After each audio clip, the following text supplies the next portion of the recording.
Good morning. How the devil are you doing this fine day? Hope you're all fit and well.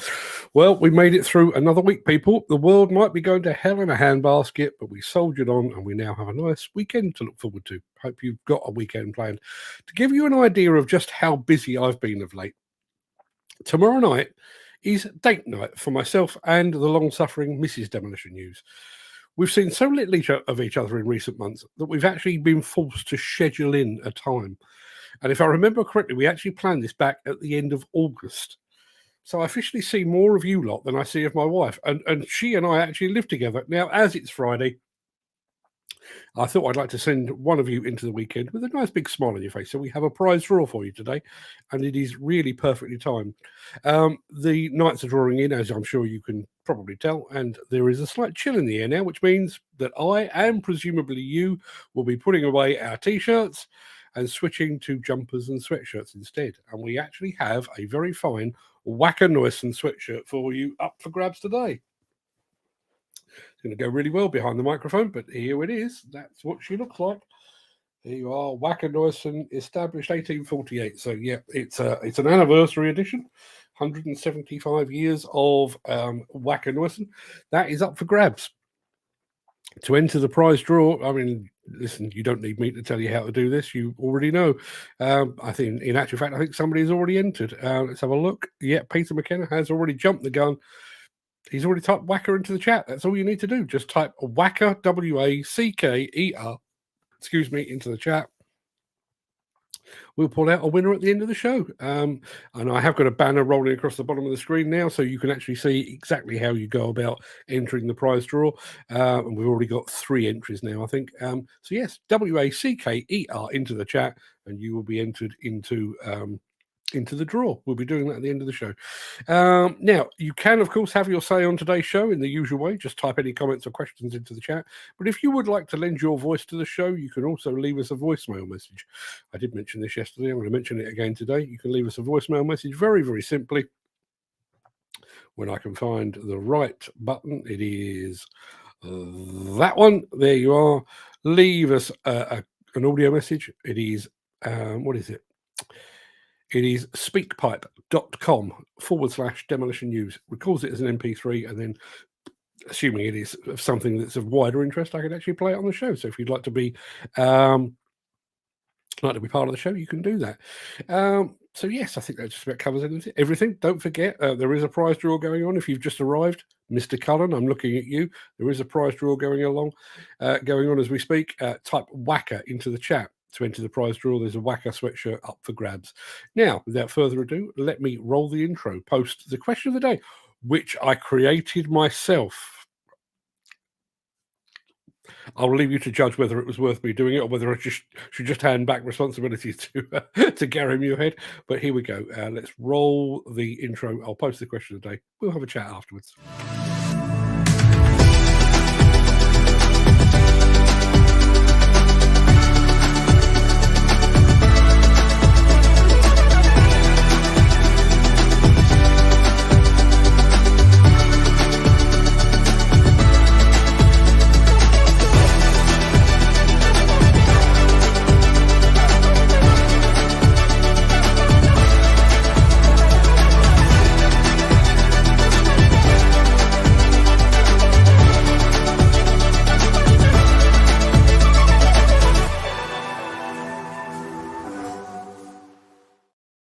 Right, so we've had some people arrive while I was doing all of that. I'm going to say very quick good morning to Andy Darvell, who's with us. I think he's actually entered. Ken Hatter has just joined us. Chris Ford has joined us as well. We are running a competition today to win. Let me hold it up, give you an idea of what it is you're up to win. There you are. Nice, big, large size Wacker Neuson sweatshirt, special anniversary edition. If you'd like to enter that, please do what it says at the bottom of the screen. Just type Wacker into the chat for your chance to win. We're up to 5 entries already. I'd like to get it to double figures if we possibly can. Now, it is Friday. It is Friday, the 6th of October. Welcome to the field of dreams that is the Breakfast Show. In today's show, making a production of the Demolition at Enfield Studios, restoring a monster undercarriage, what makes Mecalac marvellous, plus what did it Let me try that again. What does it take to make a dream racetrack? Well, apparently Caterpillar has the answer. And as I've already said, we do have an exclusive Wacker Neuson sweatshirt up for grabs. Before we get to all of that, let's quickly peer back through the mist of time to see what was happening on this very day in history.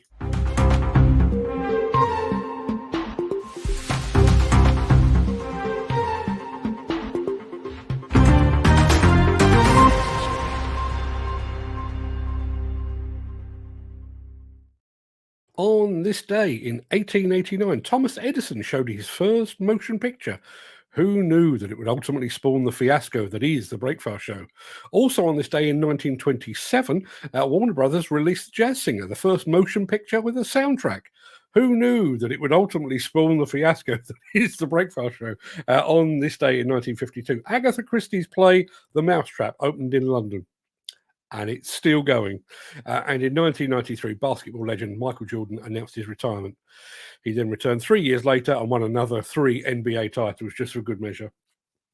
Now, before we get into the real meat of the show, let me remind you very quickly of my question of the day.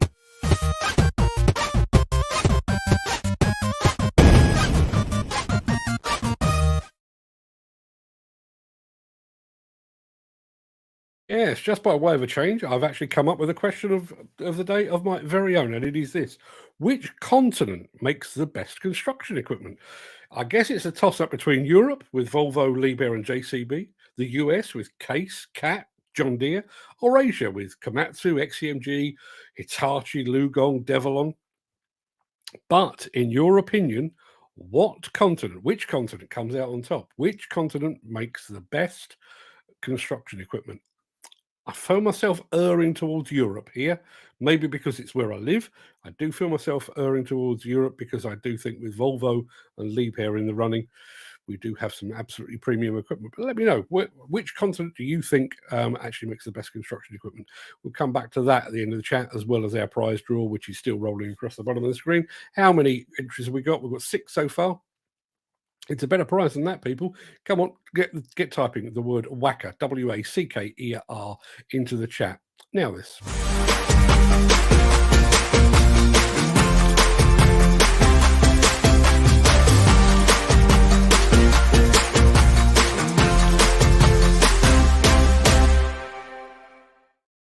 I've been very conscious of late just how little actual demolition we've featured on this show recently. We do have an epic long-form film coming down the tubes from our trip to Italy last week, but generally the demolition footage has been a little hard to come by of late, so I'm delighted to be able to share one with you this morning. Here we go.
Just had a comment from Dan Cullen. GOD, that was the guys I work with. I've seen this video.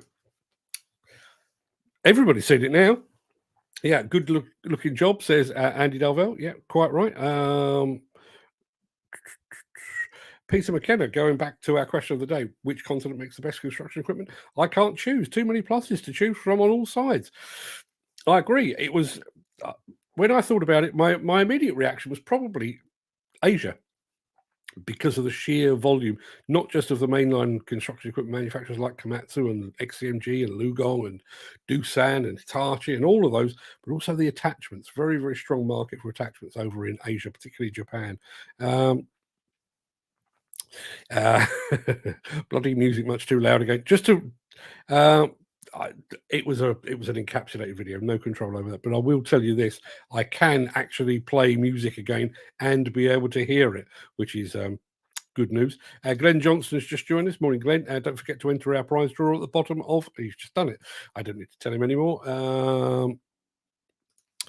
Dan Cullen says, I thought the video should have been slowed down a little bit. Oh, nice bite-sized 1 minute of pure demolition. I'm a fan. So, yeah, good job. Well done. Hats off to the team at Greater London Demolition. Now, we'll be back right after this with a spot of Mecalac. If you are enjoying this episode, please consider supporting the show. You can leave us a tip at buymeacoffee.com/demolition news. Yeah, interesting points coming up here. Okada attachments are bloody brilliant. I totally agree, and very well looked after here by LDH, David Hearn and his family, basically, down Hampshire way, I think. Do a damn fine job with the Okada attachments. Question of the day, just Chris Ford says, Europe for the innovation. The old Asians are no slouches with innovation either, but it's a good point.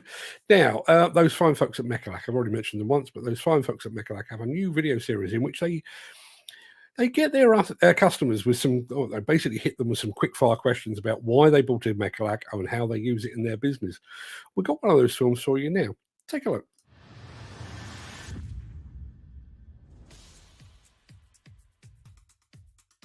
Eric. Kobo Utility. We do a lot of underground electrical, but underground utilities in general. Work on a lot of airports all over the country.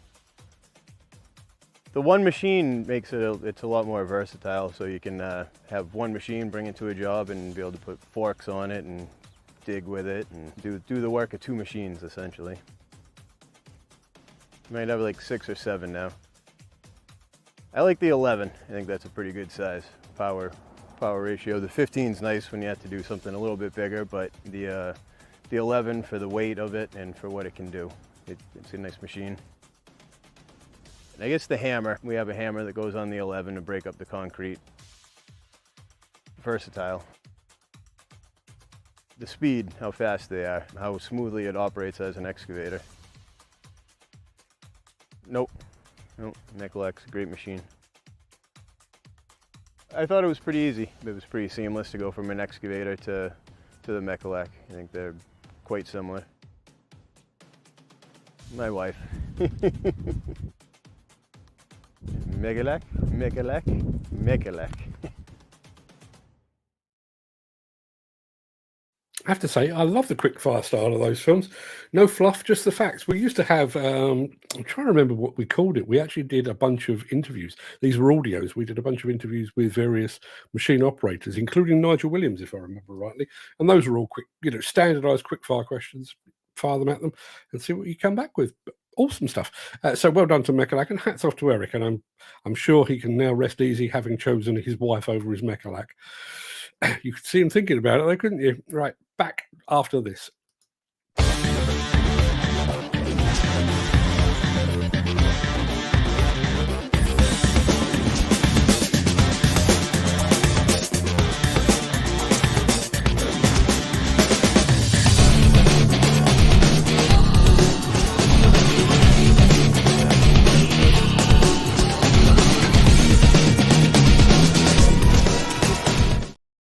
On the Breakfast Show, I prefer to share the love to ensure that everyone gets their fair level of exposure on each episode. So I try wherever possible not to feature more than one clip from any company on a single show. Today, however, I will be making an exception, partly because the company in question is Caterpillar, and partly because the two films and the two fields of endeavour are so markedly different. So, in our first film with Caterpillar, we are going offshore.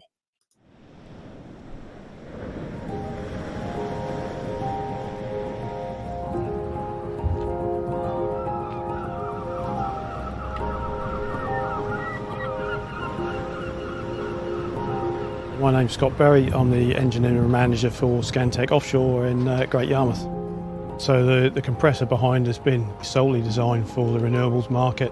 That's used as part of the early stages of the wind farms and various other subsea construction work where piling is involved. There's a lot of noise generated from that pylon, which affects the mammal life in the sea and the surrounding areas. The compressor's used to blow air down through hoses into the seabed, which forms a curtain of bubbles which stops that sound from travelling for miles. We've developed this to be a market leader globally as well as in the UK. At the moment these ones are only in the US, but there's a lot of work out in the Far East, Taiwan, Singapore, things like that.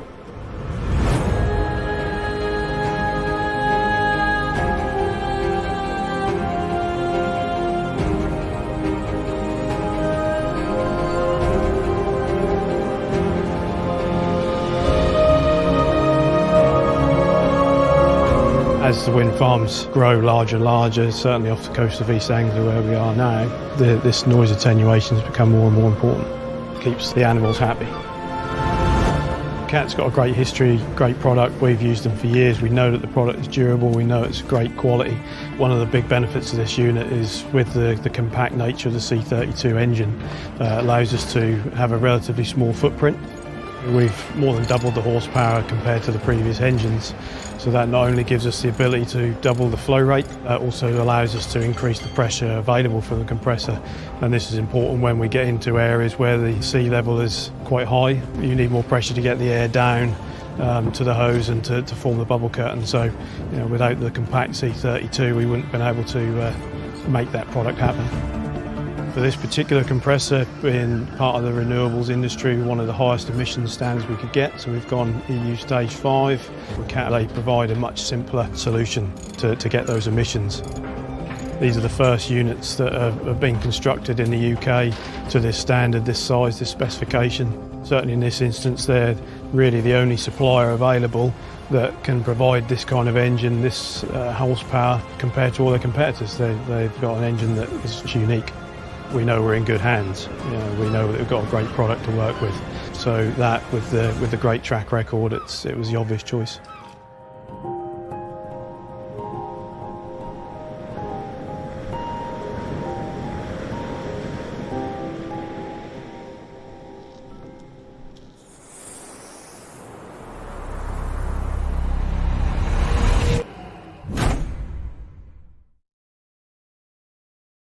And we'll be back on terra firma with Caterpillar at the end of the show. Since the finance bill came into effect in April, the construction industry has seen a surge of fuel thefts. The rising cost of living has placed an additional risk of theft by employees and contractors, as well as opportunistic thieves. By using diesel dye and placing warnings of its use, you are sending a clear message that this is your fuel.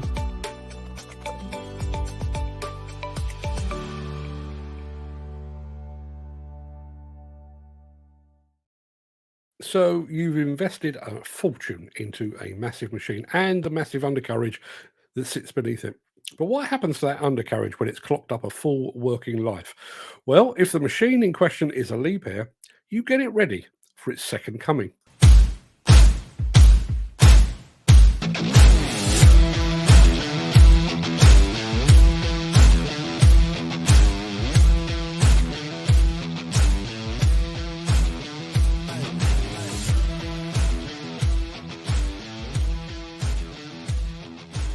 We are here at Liebherr Australia's Perth branch, where our 600-tonne excavator undercarriage is being fully refurbished as part of our walkout, walk-in undercarriage modular maintenance solution. Over the next few months, this undercarriage will be restored to as-new condition, going through strip down, refurbish and reassembly processes, ready to send back to the mine site. The modular maintenance program allows this maintenance to occur within our controlled workshop environments at Liebherr branches and within our partner organisation, instead of on the mine site. This improves safety by eliminating high-risk tasks on site by over 75% compared to the conventional method of piece part maintenance on site. Once each piece and component, along with the frame itself, has been refurbished and inspected to ensure as-new quality, the pieces are reassembled onto the frame and we end up with an undercarriage that is good as new. So the first stage of the project is complete now. It'll now leave this morning to head to site to walk in underneath the excavator on site.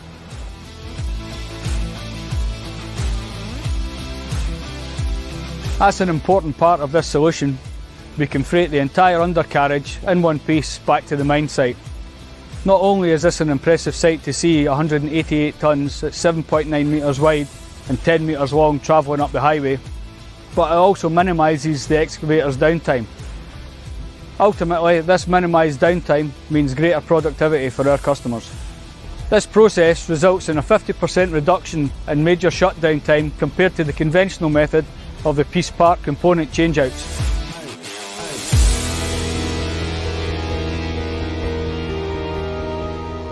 We have just taken delivery of the undercarriage.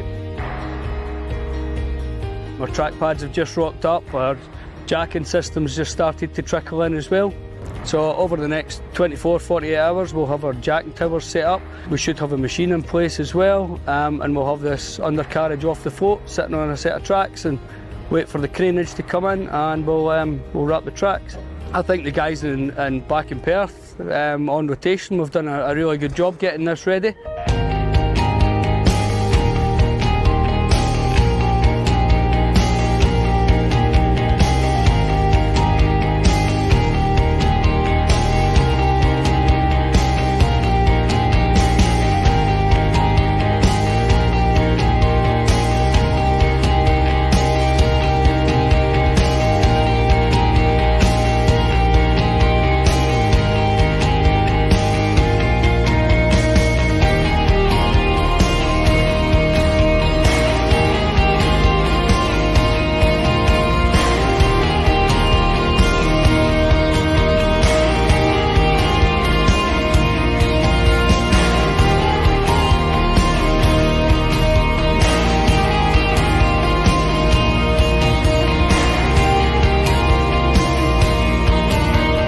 Such a short time frame between the engineering, the welding, the repairs, the reassembly, and obviously getting it here on time, bang on time for the customer, so happy days.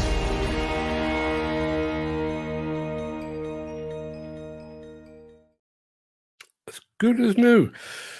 Obviously, premium brand equipment costs more. But as you just saw, you also get more. Second life out of a whole undercarriage. Absolutely astonishing stuff. And the fact that it takes months to do must be well worth the company's while. I am going to throw up Graham Footy Williams. Apparently has a lot of time on his hands because he wants to grease it up. Here we are. Mick Norton says the rejuvenation of tracked undercarriages is not new. Roger Bullivants, they used to, Ackerman 360 undercarriages incorporated into the 80-ton dynamic compaction piling rigs for a second life. Excuse me 1 second, I'm about to sneeze. Do excuse me. Yes, absolutely. And I know, obviously, Liebherr aren't unique in rejuvenating undercarriage. Just thought it was a fantastic film. We're going to be back with our final film and our last call for our today's prize draw as well, immediately after we play this. If you would like to buy a limited edition Break Fast show sticker, head on over to buymeacoffee.com/demolition news/extras. Right, there is no gripe of the day today, partly because it's Friday and I'm feeling surprisingly chipper, but also because our final film of the day is a bit longer than our usual fare. In fact, our final film is actually 8 minutes long, which means that you have roughly 9 minutes in which to enter today's prize draw if you haven't done so already. Let me have a very quick look. Yeah, we're up to 9 entries so far. Did we just go to 10? We did just go to 10, so we're on double figures. Always like to make double figures before we give something away, just makes it more worthwhile. But the competition will remain open up until we finish the film that we're about to play you. So while we're dealing with all of that, if you don't know already, it's on the bottom of the screen, WACKER, Wacker, into the chat to enter the prize draw. And while you're dealing with that, I'm going to roll the final film of the day. And I'm sure it will please some people to learn that it features motorcycles, construction equipment, and the dream of the perfect track.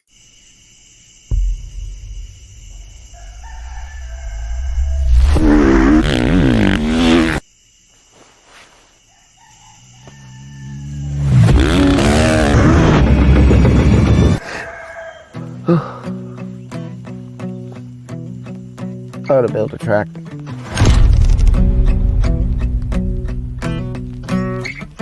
When I was young, my daddy said,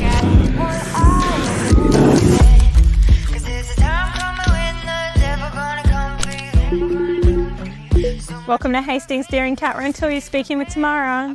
Hey, g'day, it's Jack Miller here. How are you? Hey Jack, I'm really well, thank you. How can we help you today, Jack? Yeah, well, I've got a little project I reckon I want to get on the go. I'm looking to move some dirt from one end of the property to the other pretty much, around about 20,000 tonne. We got to sort of dig the dirt as well, so we'll definitely be needing a D6 dozer and probably a 330 excavator as well, I think around that 30 tonne range. We're definitely going to need to move the dirt, like I said, so probably like a 730 if you have one, 730 Arctic dump truck. And then, yeah, also for loading the dump truck, we'll probably need, just for safe measure, like a 970 wheel loader. Yeah, was there anything else you needed? No, I think that should do. I got my D3 and the 259 as well, so we sort of got that area covered. Oh, that's right. I'm sure they're doing well for you. Just a minute, Jack. Let me have a look at our system. It won't take me a second. Well, Jack, we have all those machines available in the latest models with the latest technology. Oh, that's great news. Better than Christmas. So what's next? It's all pretty simple, Jack. I'll just need to get your email, confirm our rental rates and submit our rental agreement through for you to complete. Oh, bang. Send it through. No worries, Jack. Leave it with me. I'll get that information through to you as soon as possible and get these machines dispatched and on their way. Hey, Jack, if you don't mind me asking, what is it exactly that you're doing? You just have to wait and see. Who knows? Maybe dreams do come true.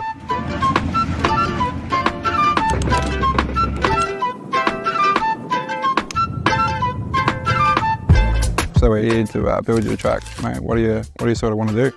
I'm thinking, along the lines of I've been to America and ride a few pretty cool tracks over there and got it pretty fast and flowing. So yeah, if we can sort of follow that, but then it definitely needs to get nice and tight in the centre, try and make the laps longer.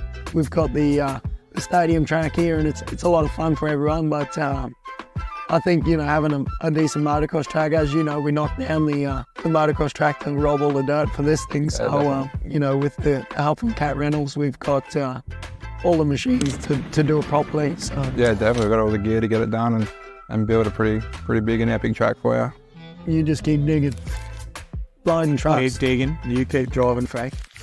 I'll try. I'm giving crack.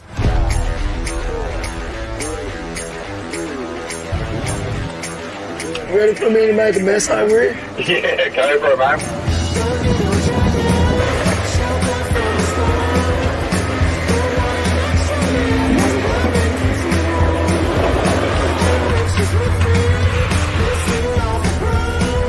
How'd that go? Yeah, look, mate, I wouldn't give up your day job, eh? No, I wasn't planning on it. Pays too well. Exactly.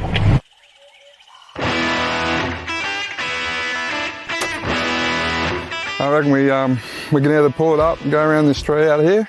Yeah. And sort of come back into this sweep around the burn pile, or we'll put a big 180 bolt turn in here, keep this turn nice and open. Then it'd be nice to go around that tree with the moisture sort of thing, but it'll pinch it too tight when we come back. That'll be Leo, you'll be double taken for sure on that. 100%.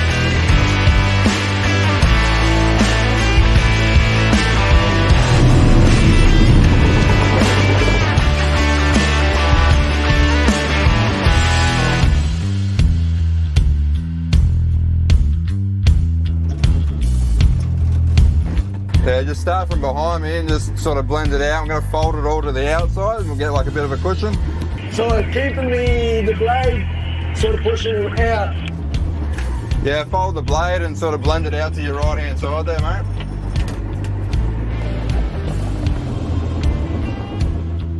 Hey Jack, you know you're shadow blading? You've actually got to put dirt in front of your blade. Easy with the snide comments.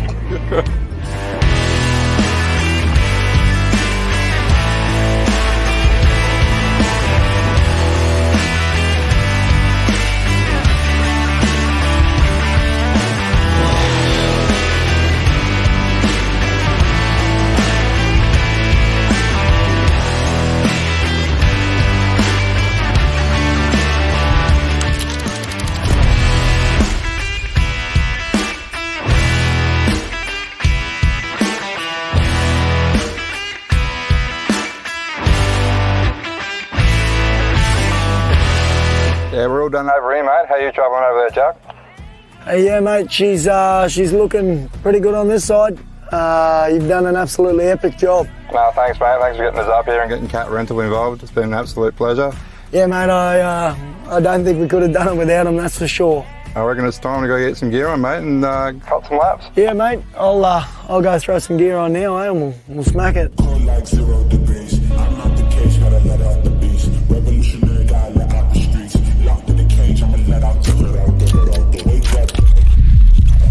I'm not gonna get my piece. Take the west side, take out the east. I'ma put him in the cage, never let out the side. I wanna chat to the boys, too quick, can't stop the fucking. I wanna chat with the boys, my soul trust, but must keep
Pretty good, right?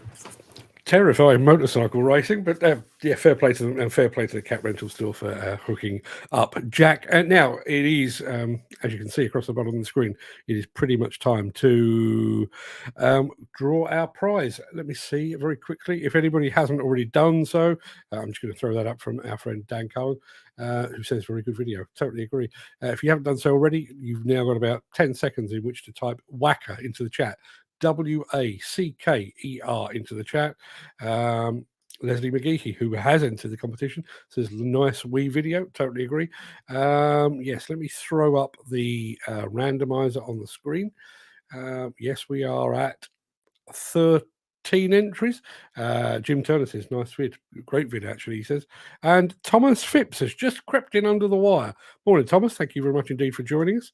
I think that takes us to 14. Let me just it's 14 entries. So Thomas, you've got in just under the wire. There would be a certain irony to it if you were to win now. I won't show you what's up for grabs. I'll show you afterwards. I'm going to hit the draw button now and see exactly who is going to walk away with our Wacker Neuson exclusive sweatshirt. Here we go.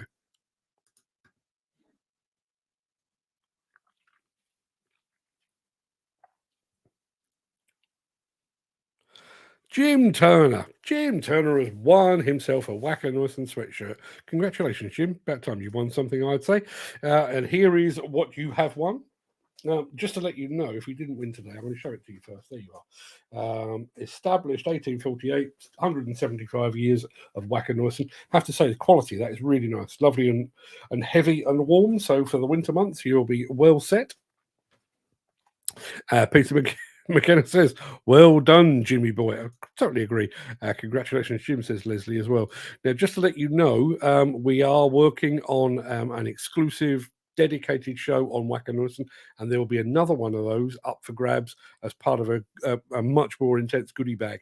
We've got hats and we've got other stuff. I can't remember what the other stuff was, but we've got lots more stuff to come. Let's have a look. I hope it's in fat bastard size. It's a large, but it's a large that kind of kind of envelops me. And as I said earlier in the show, I'm actually still carrying quite a bit of post-Italy pasta weight. So you should be okay, Jim, I would say. Although, obviously, we've never met face-to-face. I can't believe you're as large as you're suggesting. There's Mark Whiting saying congrats as well. Glenn Johnson saying congrats. I do love you, lot, the way that you've not actually won the prize, and yet you're full of congratulations. You really are a splendid bunch. Did you say hats, says Dan Cullen? Yes. I think there's two. Wacker Neuson hats.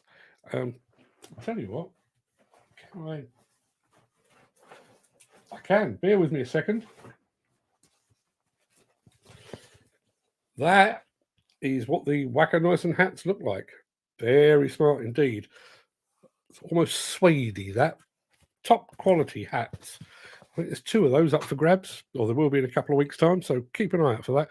And don't forget, while I'm about it, on the 7 p.m. on the 18th of October, couldn't remember which month it was, 18th of October, we do have a dedicated show all about electric machines. So we'll try and pull together some prizes for that as well. Mick Saunders says, well done, Jim. I'm only after some more mints. May have some of those as well. I'm glad a skinny person got it, says Graham. Jim Turner, and thanks everyone for the congratulations too. Well said. Andy Darvell says, oh, more hats. That's sexy. Hey, we aim to please. Dan Cullen says, very nice. Yeah, the hats are very nice. We'll come back to all this in just a moment, actually. So I'm going to call a halt to the show because we've got lots to talk about, including which continent makes the best construction equipment. So that pretty much wraps up the... Jim Turner says, I'm a slender 20 stone. You're a little bit bigger than me. Just a little bit. But that wraps up the main part of this morning's show. I'm going to roll the outro in just a second.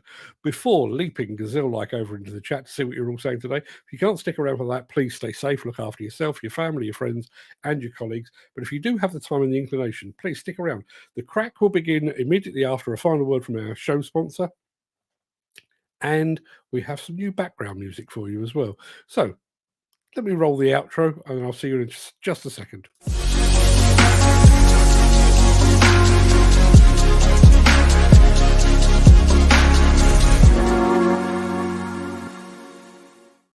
It's the new song. The new song playing in the background is called Monkey Trap. I don't know why, but it is. Can you get that? Right. I'm going to take it way, way down. Just have it lurking in the background. Hope that's not annoying anybody. Let me go back to the very beginning of the chat. Graham Footy Williams says, I got the scales the other day and the scales went off the clock. I'm 24 stone. There's some big old boys in this show. I guess that's what you get when you have a diet that consists mainly of bacon. I realise there are exceptions. Dan, I'm looking at you. I do realise there are exceptions. But yeah, it says a lot about the industry, doesn't it? We speak a lot about mental health. We speak a lot about health and safety. But I think all of us, myself included, and that's wwhy I'm so happy to speak about it, myself included, carrying a wee bit too much timber these days. I'm back. I've done I had a diabetic eye test yesterday, done a diabetic blood test this morning. Not bad. Not great, but not bad. So, yeah, we need to get back. We'll get back off the carbs, not back on the carbs, get back off the carbs. There is Gary Muirhead, who had a day off from providing questions of the day, even though I do have a backlog. But good morning, Gary. You were the first off the mark this morning, so thank you very much indeed for being here. Thank you, as always, for your contributions. Your suggestion on which continent makes the best construction equipment was 100% entirely predictable, but welcome nonetheless. I'll be back to that in just a second. Andy Darvell was the second off the mark. Morning, lovely people. I think he means us. It's weird. Don't get called lovely people very often. Maybe he just means you lot. I don't know. Mark Whiting's here as well. Morning, Mark. Hope you're fit well, my friend. Mr. McKenna is in the house as well. Demolition News. Good morning to you. Thank you very much indeed for that. Date nights. Peter McKenna says that went out the window 20 years ago when our youngest was born. Well, we had some time off. It has to be said, with 4 kids in the middle. But yeah, it's just crazy. I mean, I've been to where have I been? I've been to Germany, Italy twice, Ireland. My wife has been to Greece, so we're literally, I mean, on the day that I was going to Italy the last time, I picked my wife up from the airport really late in the evening, so I literally picked her up and she went to bed, and I got up the following day at 4 o'clock, jumped on a plane, and I buggered off again. So we are literally like ships that pass in the night. So yes, tomorrow night, off to my wife's favourite Thai restaurant, the Epsom Thai. Not surprisingly, it's a Thai restaurant and it's in Epsom, but it is her favourite, so we're off there tomorrow night to spend a bit of time, a bit of quality time together. Lots of entries for our competition today. And as I say, there will be another Wacker competition coming up in the not too distant future. There's Dan Cullen. I'm not entirely sure what went wrong there. He snuck under the radar and I didn't get to say good morning to him, but I did catch up with him a bit later on. So, yes, that's how you leave me an audio message. Speakpipe.com/demolition news. Anything you'd like to say, even if it's criticism of the show, the music playing in the background, my hat, my glasses, my beard, the backdrop, which as you can see, now has a table in it, and there's a model sat on there, which we'll give away as well at some point in the not too distant future. Andy Darvell says, any luck with work, Dan? And I'm pleased to report that Dan Cullen has a star on Monday. Fantastic news. Ken Hatcher is in the house. Good morning, Ken. It's Friday, which is pizza day for Mr. Hatcher. I'm sure he's already salivating as we speak. Complete with the circle of mayonnaise. How did that start, Ken? What happened? What happened that made you think pizza, one of the greatest dishes in the world, but would be improved by a circle of mayonnaise? I'd love to get the backstory on that. So my question of the day was, which continent makes the best construction equipment? And I have to say, I've gone back and forth on this one. When I first came up with it, my thoughts immediately went to Europe because of Volvo and Liebherr and JCB. That was where I started. And then you think about the sheer scale of Caterpillar and of Case and of John Deere. So I had a bit of an American moment. And then you think about the sheer diversity of the Asian market with Hitachi, Komatsu, XCMG, Lugong, Devellon, a whole bunch of others, plus all the attachments. I'm still not entirely sure I know the answer to that. I think in terms of volume, it's America. I think in terms of variety, it's Asia. And to my mind, in terms of just pure engineering excellence, I'm kind of erring towards Europe, which has probably just alienated every single potential advertiser out there, but that's my feeling anyway. I did a brief not question of the day, I did a very, very brief history today, or this day in history, but Peter McKenna has filled in the gaps. 2013 expense documents showed that former Cabinet Minister Liam Fox successfully claimed 3p of taxpayers' money for a car journey of about 100 metres. The ex-Defence Secretary made another 15 claims of under £1 for car travel approved in 2012 and 2013. My local MP, Chris Grayling, was caught up in the whole MP's expenses as well. But I live in Epsom. People only ever vote blue here. I'm not even sure how far in history you'd have to go back to find the time when there was a red or a yellow rosette on the winning candidate. He'll get in again. Dan's not allowed to enter today. Give the rest of us a chance. I don't know if he entered or not, but he didn't win. 1854, the Great Fire. Now, I didn't see this. And do you know what surprised me about this? Was A, I'd never heard of it, and B, maybe because I'm a southerner, and B, how much more destructive this was than the Great Fire of London. So 1854, the Great Fire of Newcastle and Gateshead started shortly after midnight, leading to 53 deaths. I think there was only 14 killed in the Great Fire of London, hundreds injured in a series of fires and an explosion. The initial fire started in a mill. Large quantities of oil in the premises added fuel to the fire. The explosion, which could be heard 10 miles away, was thought to be the result of storing 2,800 tonnes of sulphur and 128 tonnes of nitrate of soda in one of the warehouses. Yeah. And mills themselves.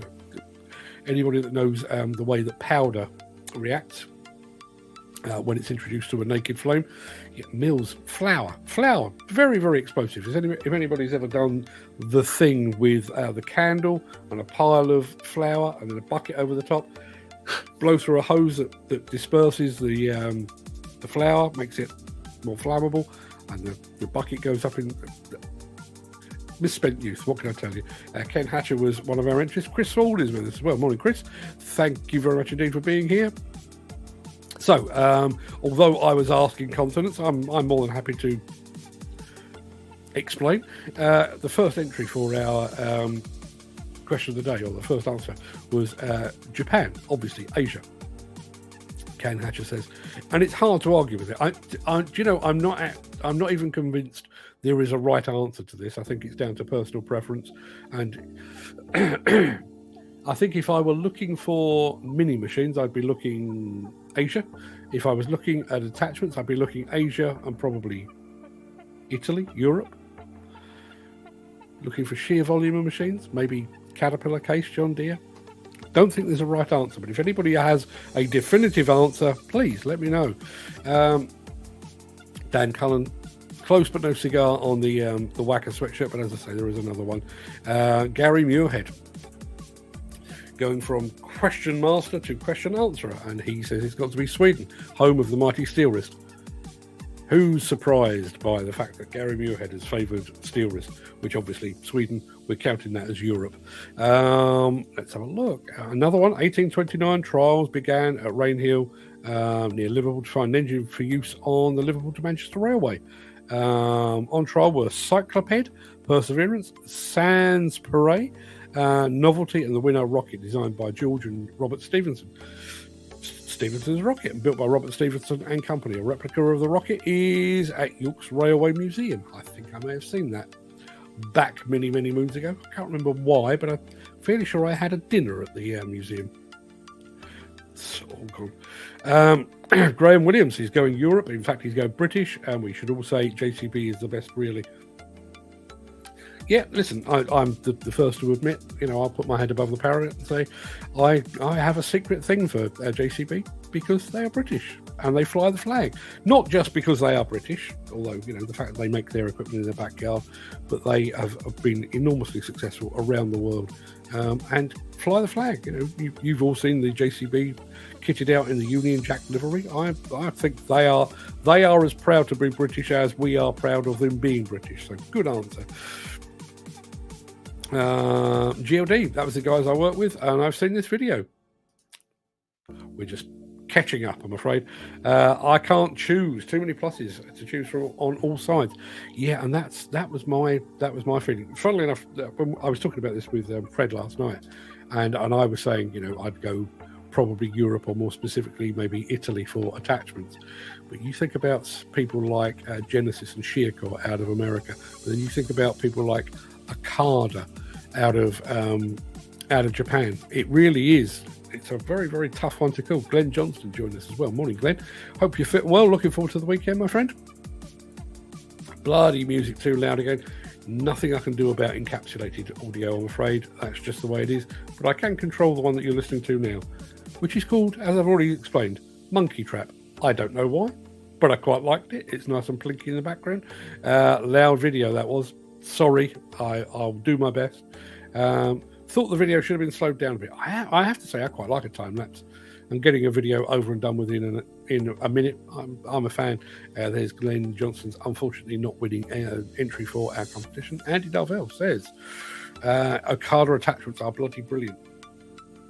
They are. There are certain attachment brands. Obviously, I have my affinity with MB Crusher because they help to support this show, but also people like Rotar and Rammer on the breaker side. But Okada, absolutely top-notch attachments, and just what you need. You've got the expert backup of David Hearn and Leslie Hearn down at LDH Attachments. Superb stuff. Question of the day: Europe, just for the innovation. Chris, it's a good answer, and I'm with you. But are we saying that the Europeans are more innovative than the Asians? It's a question.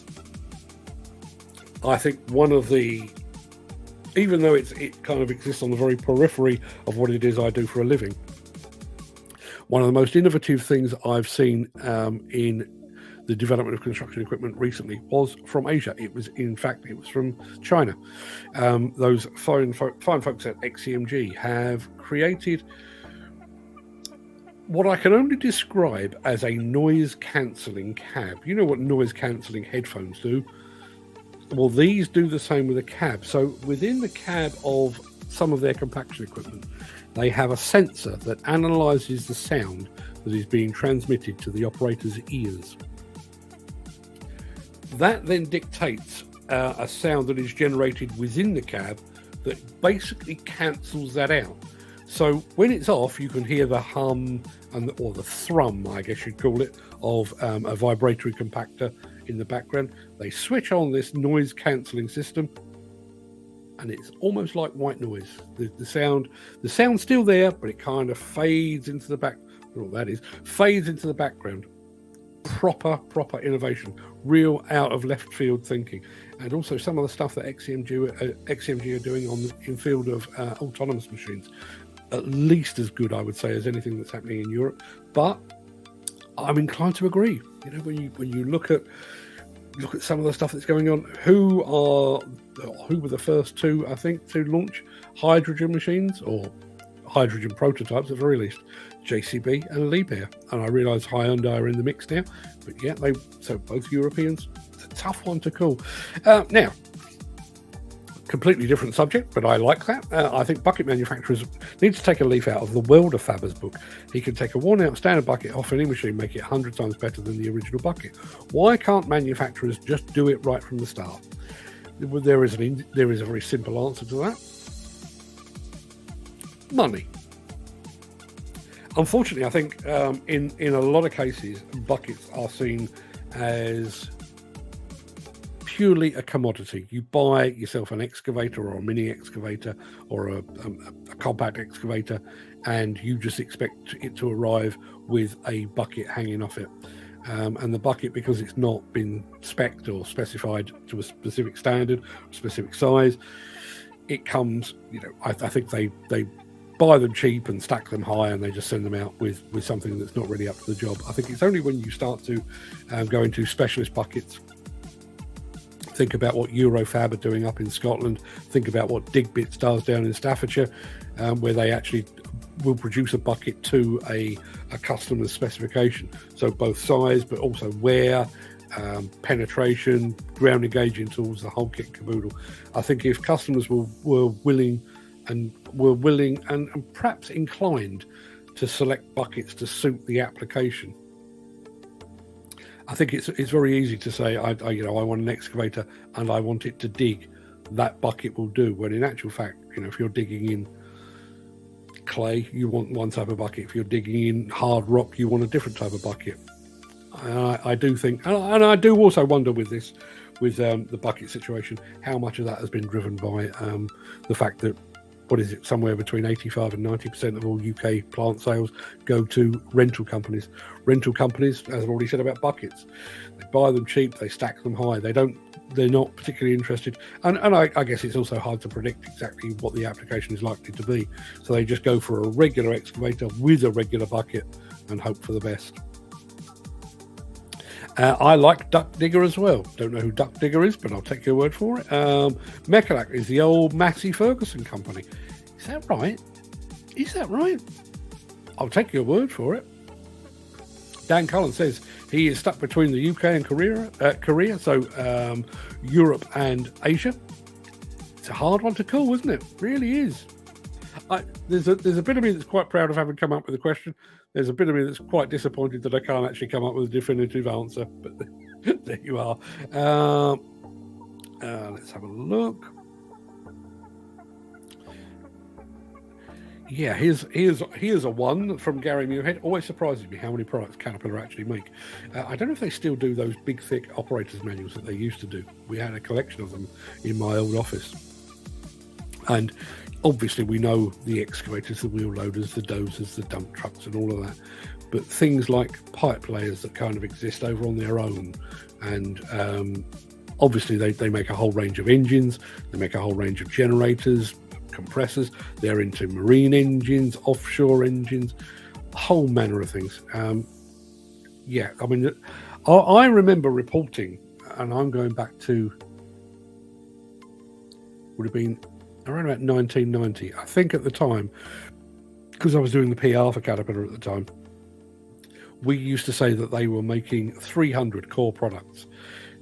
Obviously, there are variations, so 300 core products. So there would have been, I don't know, the Cat 215 excavator, but then there would have been the wider undercarriage version, but they didn't count that as a different version. There would have been a long reach version and a higher reach version. Those weren't those. So there was 300 core products. I reckon there's probably 1,000 plus now. If anybody knows the answer, if anybody can put their finger on how many products Caterpillar actually makes, I'd be interested to hear. You'd think the bubbles would make some noise. Yes, going back to the Scantech thing offshore. Yeah, and I realise I'm taking a slight jump to one side. I never watch much in the way of sport that isn't football, but I am fascinated by these people that do these high dives, that manage to go into the water without making a splash. What's that about? It's almost like they defy the law of physics. How do they do that? It'd be a fantastic party piece, wouldn't it? Mick Norton joined us as well. Morning, Mick. Hope you're fit and well, my friend. I'm prepared for the weekend. Ken Hatcher, even though the undercarriage wasn't even on the machine, he wanted the sprocket to the rear. Can't get anything by you, Ken, can we?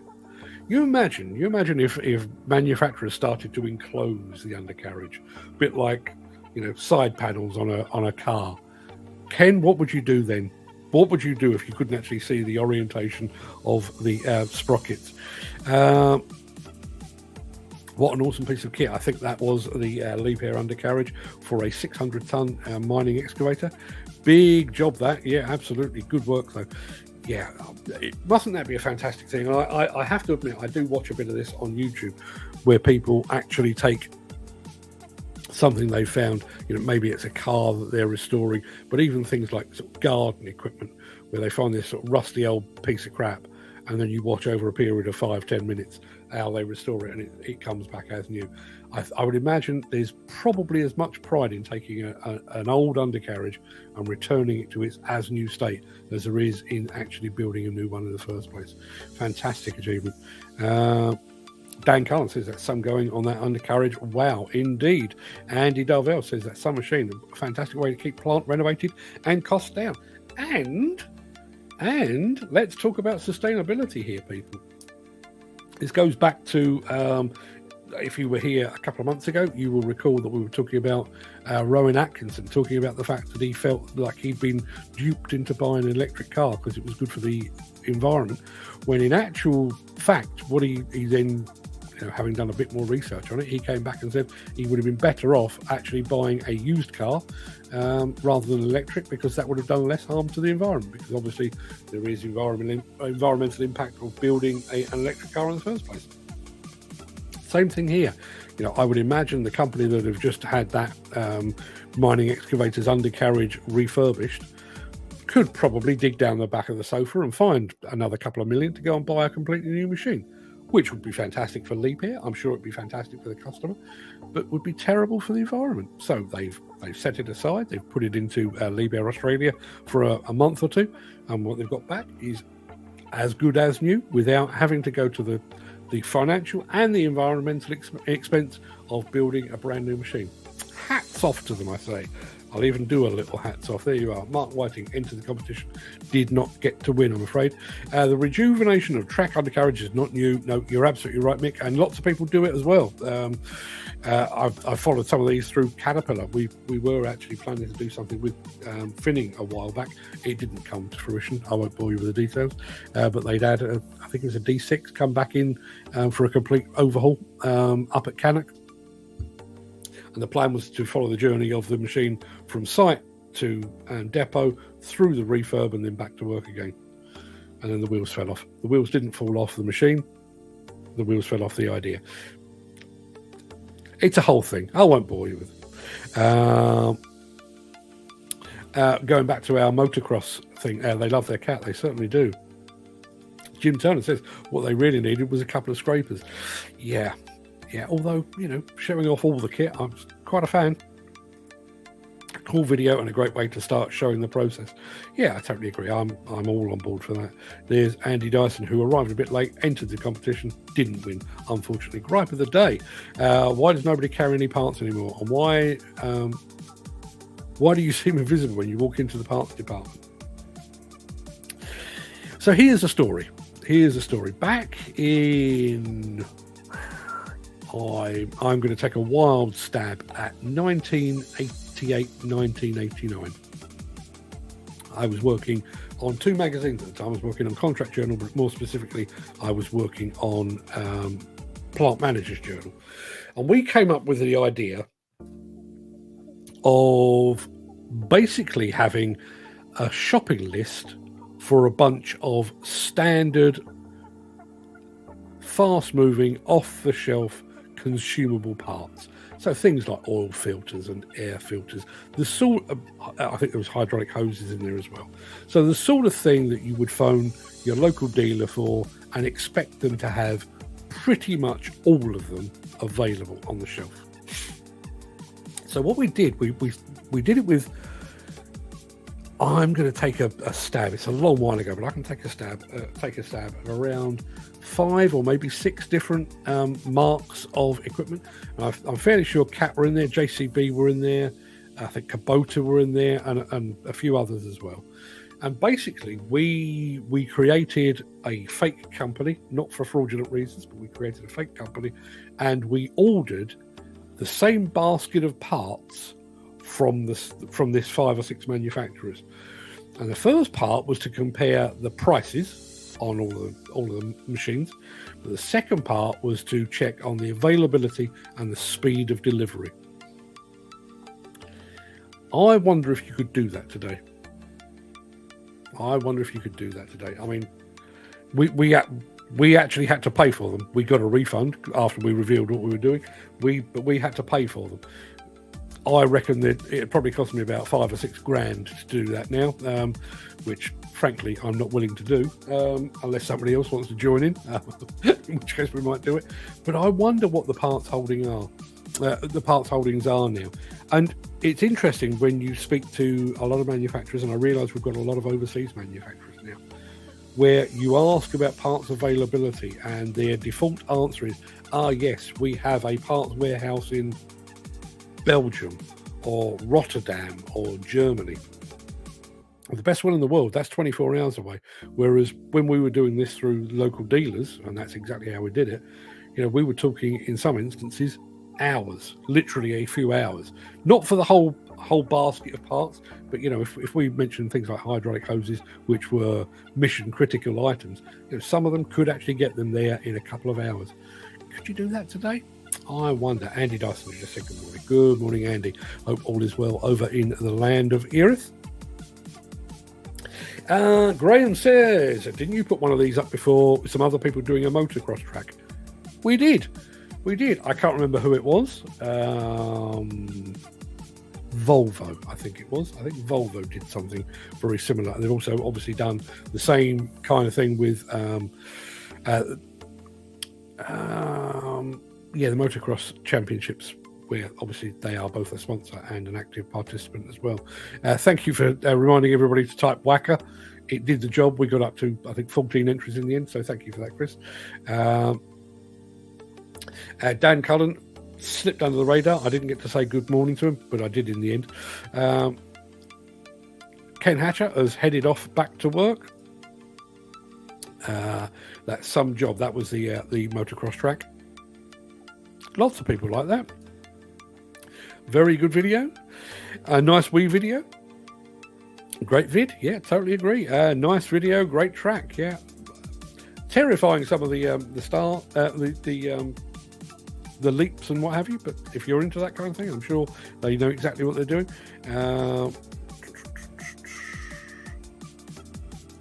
More hats. Yes, there are more hats coming. In actual fact, there was another one that I found. Bear with. We've just been talking about Volvo and their presence in motocross. That will be up for grabs soon, if anybody fancies that. There's not many of those around. I think the only people that ever get those are people that actually attend the racing. So fairly limited edition, that, I would have thought. We'll be giving that away because I need office space. As you can see, I've had a bit of a tidy and things are a little bit... I can actually spread out a bit now, which is fantastic. Well done, Jim, says Andy W. Yeah, Jim.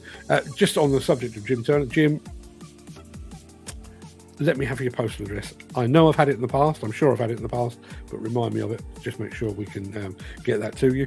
If Dan wins any more hats, I'm going to eat a red hot chili. I think we should do that on camera. I think we should do a competition where Dan wins a hat and then Peter actually eats the red hot chili. I think that would be way more interesting than most of what I can do on here anyway. Monkey Trap is trap music, apparently, with the music you can hear playing in the background. It is vaguely, but it also comes off an album of dance music as well, which... Trap music, dance music, I guess more or less the same. Peter McKenna, I'm only 15 stone. I'm about 14 and a little bit, still way too heavy than I should be. And while we're comparing weights, last time I weighed myself, I was 13 and a half stone. You and I are about the same weight, Dan, although I'm a bit... to be perfectly honest, I'm at my happiest and my healthiest around about 12 stone mark. So I'm carrying at least a stone and a half more than I need to. Peter McKenna has the ultimate diet cure. 14 stone when I take my leg off. Just come up, 48 viewers. Yeah, 48 viewers on Facebook or on one of the Facebook channels. But I obviously, I've said this before, just to explain, we do also broadcast we broadcast to 3 different channels on Facebook. We broadcast to Twitter, to LinkedIn and to YouTube, all of which adds to the viewership on this thing. Graham Footy Williams says, I think my weight should be about 15 stone, but I could never see myself getting back down to it. Not in a million years. Yeah, the day I got married, I was 11 stone, bang on 11 stone. And a few years ago, when I first was diagnosed as diabetic, my wife saw it as a mission to get my weight down, to remove carbs from my diet, and I actually hit the 11 stone again. But 11 stone when you're 23 and 11 stone when you're in your 50s, remarkably different look. When I was 23, the day I got married, I looked pretty damn healthy, pretty damn smart too. When I hit 11 stone in my 50s, I looked like I was about to die. So I'm not going down that far again. Andy Dyson says, well done, Jim. It's great. Yeah, I agree. It is great. If one eats and drinks in moderation, you'll go to hell. Well, I don't drink at all. You see, you would think that God would smile down on me and say, look, he doesn't drink alcohol. Let's make him nice and slim. Doesn't work like that, I'm afraid. I feel your pain, Jim Turner. I've got more chins than a Chinese phone book. Maybe we should turn this into a Weight Watchers Club. Maybe that's the way forward. Dan, any luck with the numbers I sent you, says Andy Dalville. Not sure what that was. Ken's Pizza Friday. What that man eats is unreal. I totally agree with you. They only put 2 sauces of pizzas, tomato sauce on barbecue sauce. Couldn't they put other sauces on first? And then have put all the toppings. Have you ever thought about it? So I'm sure I've mentioned this before. Back in the day, and I'll tell you how my weight increased in just a moment. First pizza restaurant that I ever went to was when I was living in Sutton. I'm still living at home with my parents. Pizza restaurant called the Pizza Garden opened in Sutton, about 5 miles that way. And me and my friend used to go there, and we ordered a chicken pizza. And the chicken pizza was basically chunks of pizza or chunks of chicken on a margarita pizza. And it would arrive, and we would literally coat the whole thing in Tabasco sauce and then plonk on top of the Tabasco sauce a whole tub of coleslaw. So we made it super hot, and then we took the hot out with the coleslaw. Magnificent. Now here's where I reveal how my first weight increase happened. One Saturday afternoon, we were going out that night on the Lash, back when I used to. So we went to the Pizza Garden. We had our chicken pizza, 1 each, proper size, whatever it is, 12-inch pizza. Chicken, pizza, lashings of Tabasco sauce, coleslaw. Ate that, walked out, walked over the road and ordered a Big Mac and chips with a milkshake. May have been a root beer, probably was, which we ate on the way up the high street. When we got to the top of the high street, now bearing in mind this is all in the space of about an hour, we went to a Chinese takeaway, bought a Chinese takeaway, got on a bus, went back to my house and ate that and then got ready to go out for the evening. That's how my first weight increase happened. And then the beer kicked in, which made it even worse. At least he knows how to use a microwave, Dan. Would love to say, but 20 of us are off to wish the RSM a happy 100th down in Canterbury. Have a good day all and stay safe. Well, have a fantastic day. Enjoy it, Nick. Garlic mayonnaise is definitely the only sauce for a pizza. I have a large number of Italian friends who would probably dispute that. I have a garlic-based meat feast pizza. Again, I think there are plenty of Italians out there that are probably just hitting their head on the wall. Question of the day. Love Lipa and Volvo, but love Cat and love Hitachi, Gabelco, Komatsu, so I could never choose. They all have their pros and cons. And that was precisely my point. Yeah. Andy Darvell says, flour goes woof. Flour does go woof, indeed, if you set fire to it. I saw the mill in Cheshire go bang a few years back. Yeah, mills do. I thought it went kaboom. It does that as well. Seen a few videos of grain silos collapsing with grain in and a flashover due to fine dust and heat friction. Big fireballs, which I think is probably Andy Darvell's new nickname. Maybe not. Question of the day. Definitely Europe, says Jim Turner. A lot of great companies started here, and a lot of the Asian companies' machines are just copies of the research and development of great old European manufacturers. I'm sure I've told you this is how long I've been around. So I've heard this same joke told about the Japanese, the Koreans, and more recently the Chinese. Do it very quickly because I do need to get back to the chat because there's still a few bits and pieces I need to get to. So the story is, and this was told at a Lighthouse Club dinner, so it's not my joke at all. Somebody else came up with it. There is, I'll tell you the original version because that's how it was told. Caterpillar have created a brand new super excavator. It doesn't have tracks, it doesn't have wheels, it floats on hover pads. It is laser guided, fully autonomous, Bluetooth operated. It's got every bell and whistle known to mankind, and it's being shipped across the Pacific. There is a storm, the boat sinks, the excavator goes down with first people on site are not the Americans, but the Japanese, because this is back in Japanese days. The Japanese recover said supersonic excavator and haul it back to Tokyo and refuse to return it. Whole thing descends into an international incident, which results in the president, which was probably Ronald Reagan when I first heard the story, phoning the Japanese prime minister and saying, we demand that you give back our excavator. And they've had it a week, and the Japanese prime minister says, certainly, how many would you like? I've heard that so many times. As I say, I've heard it with the Japanese, I've heard it with the Koreans, and I've heard it more recently with the Chinese as well. That idea of copying machines. Question of the day. Dan Cullen says, I love Doosan Devellon, Lugon Cat, and JCB Cabelco. Really difficult decision. Yeah, like all the best questions. See, Gary, I told you I could write a question of my own. Question of the day. The quality of the steel construction makes it undoubtedly North America. Undoubtedly. Categorically, he says. There's a statement that I can't argue with. A rammer breaker is hard to beat. There are, as I say, I will never own an excavator. I will never own a wheel loader or a dump truck or a dozer or any of those things. But if somebody put a gun to my head and said, if you had to buy a dozer, what would you buy?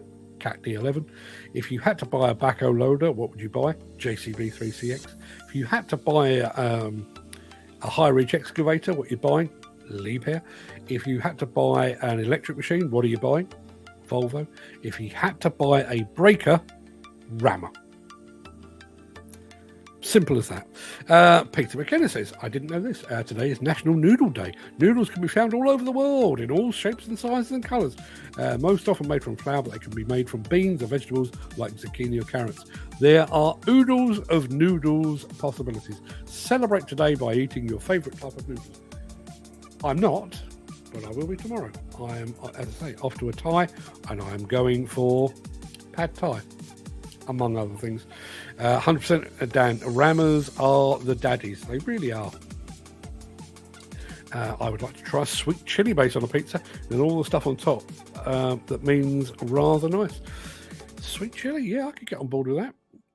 Welder Faber has upcycled some custom buckets that haven't lived up to their exacting standards.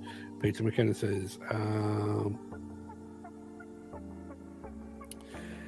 a management buyer of MF Industrial in 1992 spawned Firmec, which was bought by Case in 1996, and then Terex in 2000. In 2016, Terex sold the business to French group Mecalac.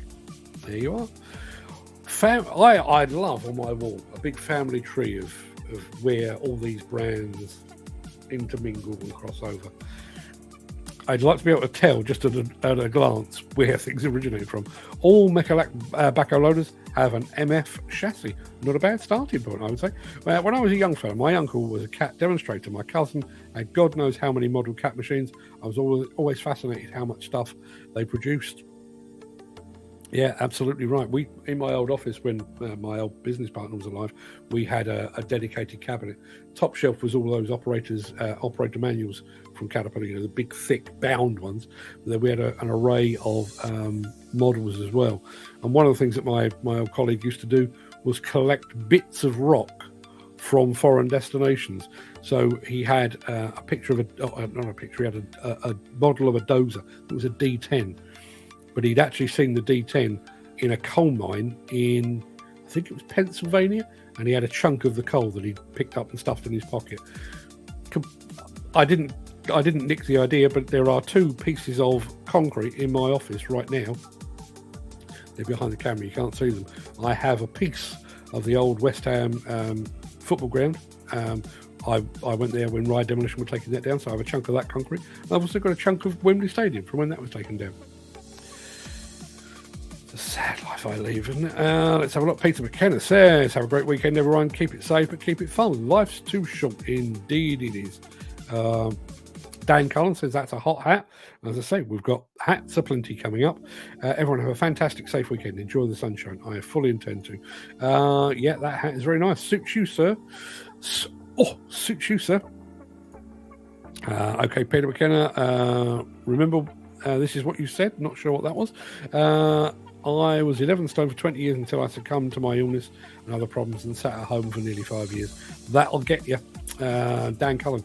I think when men get married after a few years, women feed men to keep them. Yeah, but we're also willing to take it on board as well, aren't we? Be a good night out with Peter. Wouldn't take long to get him legless. I could beat him with 2 shandies, he says. Yes, did a few calls, Andy Darvell, and they took my number and got back to me when something comes up. Thank you very much and appreciate it. All good stuff. Who remembers Pizza Land from the 80s and 90s? They don't do pizza like they did anymore. Pizza Land? No, I don't remember Pizza Land. Nope, don't remember that one at all. Scotch bonnets, here I come. They get your attention. As long as the breaker's got an automatic greaser on it, which obviously a lot of the rammers do have now. Never say never, Mark. If I won the lottery, I'd just blow it all on property and plant. Yeah, if I won the lottery, trust me, I'm buying a lot of things. Plant isn't one of them. Thank you for another fantastic show and a week of content, Mark. And Fred, well done. Well done. Job well done yet again. Thank you very much indeed, Dan. We do aim to please. And I think this is the final comment. Dan Cullen says, me too, a farm. Plant farm, equipment and a few houses. That would be my idea. Well, listen, the lottery is, I guess there's probably a Euro Millions tonight. I don't know. I don't really follow that. But there's also the National Lottery tomorrow. So if anybody is entering, I'm going to keep my fingers crossed for you. Have a good weekend, everyone. See you all on Monday for more of this nonsense. Says Gary Muirhead, who really knows what this show's all about. It is complete nonsense, isn't it? How did we end up talking about pizzas? Can anyone remember? I've got not a clue. Just meanders up dark alleys, this weird old show. If you win the lottery, can I come and play too? And take care, guys, says Dan Colley. Yeah, everybody go and take care. Have a great weekend. I was going to say I'll be thinking of you while I'm on date night with Mrs. Demolition News. I won't be. You know I won't be. I'll be thinking about food and the good lady wife. So everybody go and have a fantastic day. Have a fantastic weekend. I'll see you on Monday. Jim Turner, if you haven't done so already, please remind me of your postal address so that I can get you your sweatshirt. Until Monday, everybody, have a fantastic day. And don't forget, 18th of October, 7 p.m, we're going all electric. Join us if you can.